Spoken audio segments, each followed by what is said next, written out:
Pascal Ravix, en GAEC avec ma femme Véronique Ravix, à Lens-en-Vercors. On a 800 brebis allaitantes de race mérinos, avec à peu près 200 agnelles de renouvellement. La majorité du troupeau est inalpé sur la commune de Lens-en-Vercors et de Saint-Nizier, de juin à mi-octobre. Et puis on garde en bas les animaux, j'allais dire d'infirmerie, les béliers, et puis cette année les agnelles de renouvellement. Et puis on a aussi des agneaux en engraissement en bâtiment. Initialement on faisait un gros agnelage au mois d'avril jusque mai. Et l'ensemble des animaux partaient en pâture et en alpage.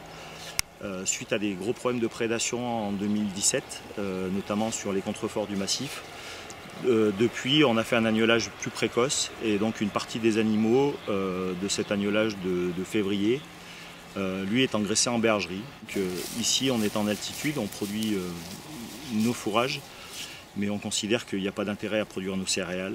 Et du coup, pour engraisser ces agneaux dans nos bâtiments, on est contraint d'acheter de la céréale. Donc, ce sont des effets collatéraux, j'allais dire, de la prédation, au-delà des pertes directes sur des animaux qui sont perdus. On s'inquiète par rapport d'une part à la proratisation des aides, dans la mesure où on décroche de 0,5 agneaux vendus par brebis. Et puis l'impact pour acheter des céréales et de l'aliment du bétail pour engraisser des agneaux en bergerie.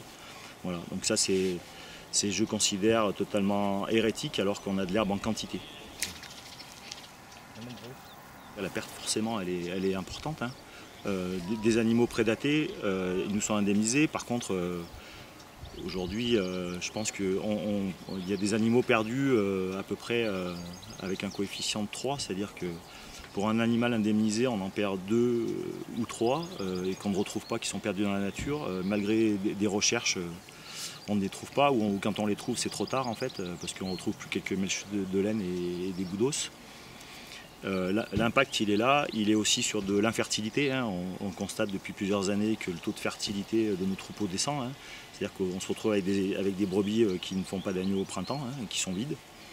Donc après pour considérer l'impact de la prédation sur cet aspect, c'est un petit peu compliqué. Et puis après l'impact économique, il est aussi au travers de la proratisation des aides, hein, j'en ai parlé. Donc on imagine et on espère qu'au travers de la DDT de l'Isère, ce problème sera levé. Et après, quant à l'achat de matières premières pour engraisser des agneaux, effectivement, le tout cumulé, c'est forcément plusieurs dizaines de milliers d'euros.